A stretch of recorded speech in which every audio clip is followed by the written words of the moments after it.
Well, good morning, brothers and sisters. It's been a while since I've done a video. I appreciate your patience, but we're back on this book, Enjoy Your Prayer Life.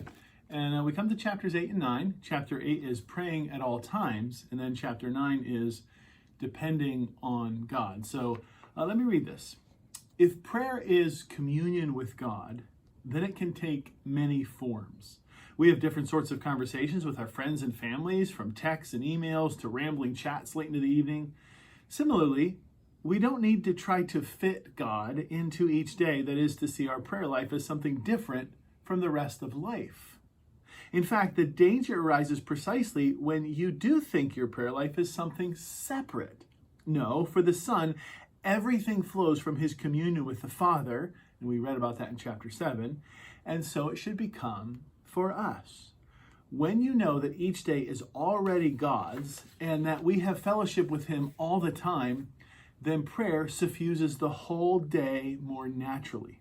Then you find yourself intuitively praying through the day more and without feeling the need to be hyper-spiritual and concentrated the whole time.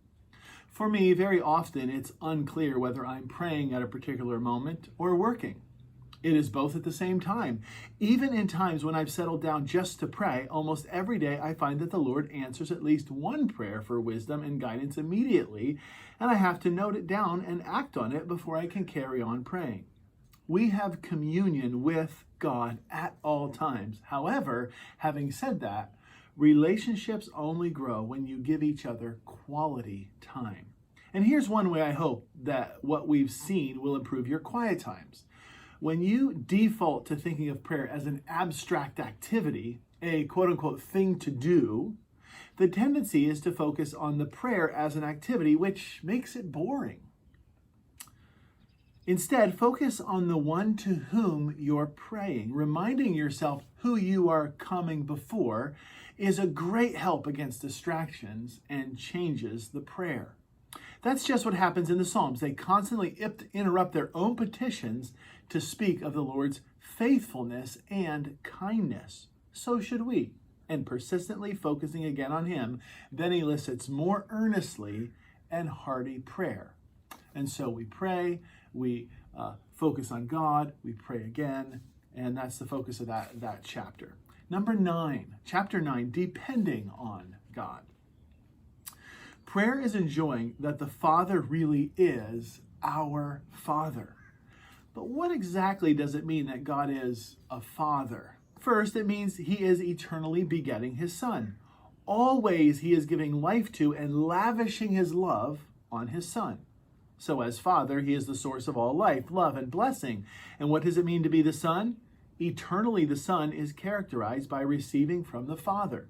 Now, if that's the relationship we've been brought into, then praising the Father as Jesus did, asking the Father for things as Jesus did, and depending on the Father as Jesus did, are going to be staple parts of our communion with him. By thanking him and praising him, we acknowledge his kindness and his greatness, that he is good, and that all good truly comes from him. By asking him for things, we exercise our belief that he really is the fountain of all good, and that without him, we can do nothing that is actually good. If God was a single independent person, independence would be the godly thing. That would be how to be like him. But as the Son always depends on the Father, that is the nature of Christian godliness.